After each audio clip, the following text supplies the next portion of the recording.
Контентаа эхлэхээс өмнө хэрвээ та манай сувгийн лайк, subscribe мөн хонхон дээр дарвал дараачийн удаад орох сонирхолтой мэдээллүүдийг цаг алдаагүй авах боломжтой байдаг гэдгийг сануулъя. Тайлагдашгүй бүхэнд шимтэгч Далд ертөнд сувг. Та ойрын үед өөрийн 3-5 цагийн хооронд гинэт сэрээд байгаа юу? Энэ бол зүгээр нэг санамсаргүй тохиолдол биш юм. Өнөөдрийн дугаартаа энэ цагуудад сэрхийн далд утга учрыг алдарч судлаач эрдэмтэн Долорес Каноны судалгаан дээр үндэслэн тайлбарлах болно.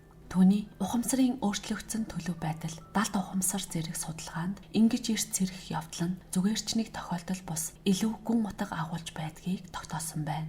Энэ цагт сэрэх эхний шалтгаан бол хэн нэгэн чиний талаар бодож дурсаж байж магадгүй. Үрийн 3-5 цагийн хооронд онцгой сүнслэг үзэгдэл явагдаж байдаг. Энэ үед бид бусдын энерги мэдрэмжийг илүү хүчтэйгээр мэдрэх чадвартай болдог гэж үздэг бөгөөд эргэн тойрны энерги орчин, оюун санааны амгалан тайван байдал нь бидний мэдрэмжийг улам нэмэгдүүлж, үл мэдэх энергийг хүлээн авах төгс нөхцөлийг бүрдүүлдэг байна. Ялангуяа хэн нэгэн таны тухай хүчтэйгээр бодох, таныг үгүйлэх, таны тусламж хэрэгтэй байгаа эсвэл тэр хүн таны талаар сэтгэл хөдлөл дүүрэн бодлоод тээж байх үед илүү тод мэдрэгддэг. Каноны судалгаанд бодол сэтгэл хөдлөл нь зөвхөн дотоод мэдрэмжээр хязгаарлагддаггүй. Харин энергийн хүчирхэг долгионыг үүсгдэг бөгөөд сүнслэг ертөнцөөр дамжин хол зайнаас үл хамааран танд мэдрэгдэх боломжтой гин.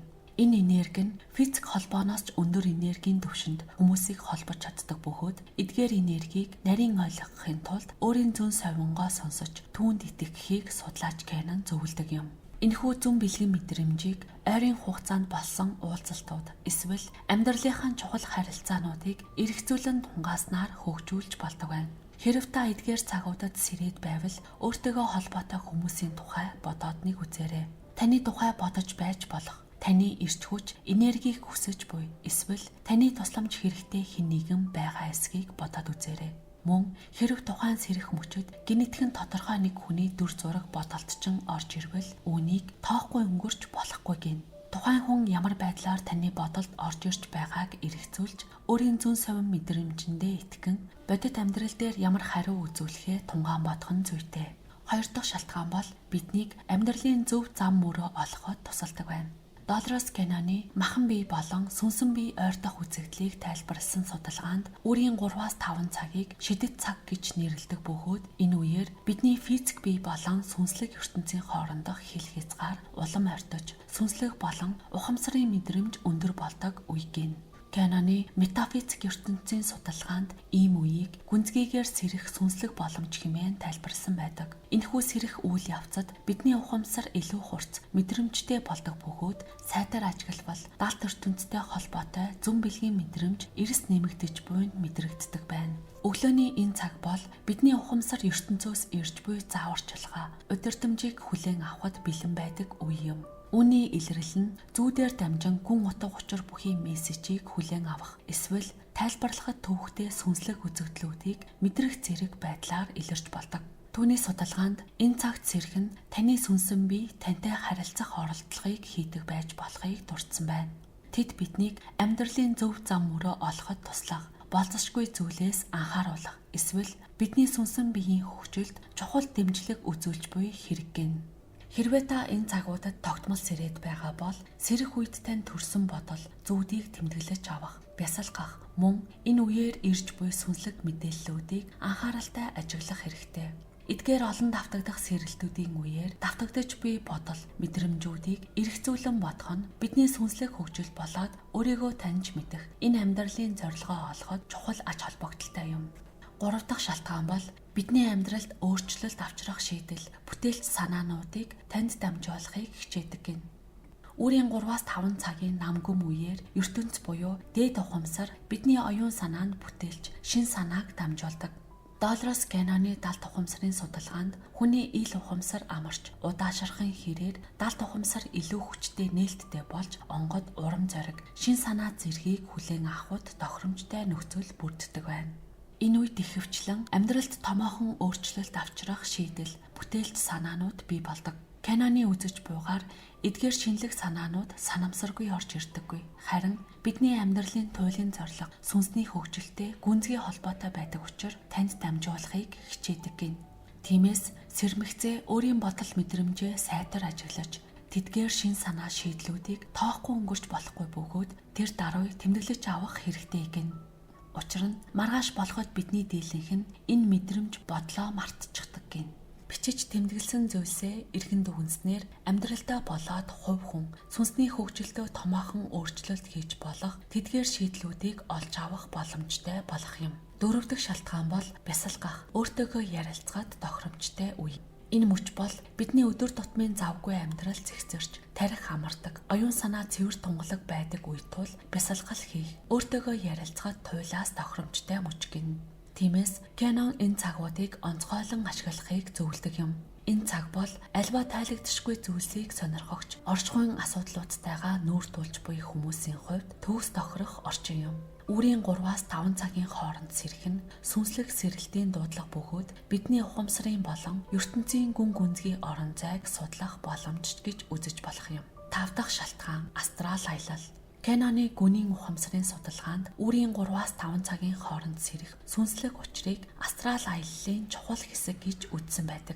Энэ үед өөрийн биеэс гарч өөр ертөнцид очих астрал аялал хийх өндөр боломжтой үе гин. Регресс эмчилгээний үеэр олон хүн астрал аяллалын тухай өгүүлсэн байдаг бөгөөд ихэвчлэн гүнзгий мэдлэг ухаарал олж авсан тухайгаа дурдсан байдаг.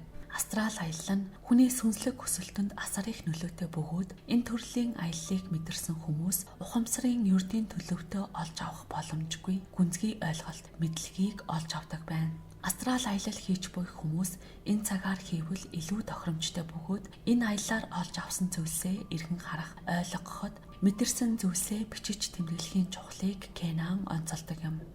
6 дахь шалтгаан бол сахиусан тэнгэрүүд тантай холбогдохыг оролддог. Энэ цагт сэрэх нь биднийг хамгаалагч сахиусан тэнгэрүүд тантай харилцахыг оролдож байх боломжтой гин.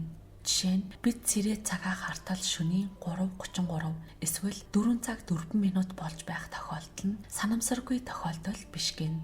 Ийм нарийн цагийн давтамж нь таныг хамгаалагч сахиусан тэнгэрүүд тантай холбогдохыг оролдож байх магадлалтайг харуулдаг юм.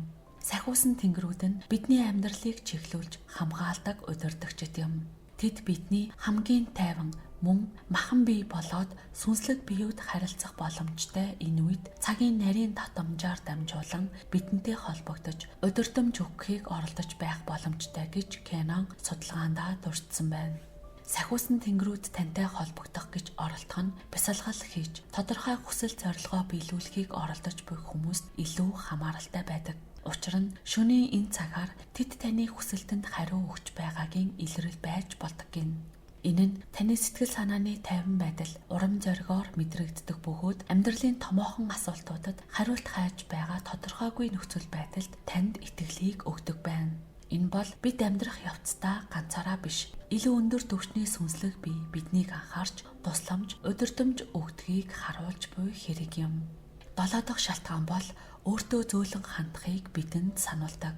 Ихэвчлэн үрийн 3-5 цагийн хооронд сэрдэг хүмүүс өөртөө болон бусдад маш өндөр хүлээлт тавьж, үргэлж төгс байдлыг илэрхийлдэг хүмүүс байдаг гин. Энэ цагт сэрэх нь өөртөө арай зөөлөн хандаж, төгс байх шаардлагагүйг сануулах ертөнцийн дохой юм. Хит өндөр хүлээлт шаардлага нь томоохон урам хугаралыг үүсгдэг бөгөөд энэ хандлага нь бусадтай харилцах харилцаанд ч илэрдэг байна. Өндөр хүлээлт төгс төгөлдөр байдлыг шаардах нь итгэлцэл харилцааны асуудлуудыг бий болгох үндэс болдог юм. Энэ цагт тогтмол сэрэх нь эдгээр дотоод айдас эргэлзээгээ ухамсарлаж, тэдэнтэй нүүр тулж, өөрийгөө уучлж, өөртөө болон бусдад илүү зөөлнөөр хандахыг сануулж буй дохой юм. 8 дахь шалтгаан бол оюун санаа сэрэх үе. Эдгээр цагуудад сэрэх хамгийн нийтлэг шалтгаан бол оюун санааны сэрэлт юм. Энэ үед бодит ертөнцөөс шалтгаалсан анхаарал сарниулалт багасч оюун санааны ертөнцтэй холбогдох боломж нэмэгддэг. Энэ үед таны хамгаалагч сахиусан тэнгэр эсвэл сүнсний ертөнцөөс дотоод дуу хоолойгоо сонсох, зүн бэлэг, зүүд гэх мэт хэлбэрээр танд чухал мэдээллийг дамжуулах боломжийг бий болгодог юм. Шөнийн энэ цагт сэрэх нь өөрийгөө илүү сайн ойлгох, оюун санааны сэрэлтэнд хөтлөх арга байж болно. Эдгээр тохиолдлууд нь санамсаргүй тохиолдол биш юм. Тиймээс дараагийн удаа та энэ цагт сэрэх үедээ ертөнд танд юу хэлхийг оролдож байгааг сайтар эргцүүлж үзээрэй.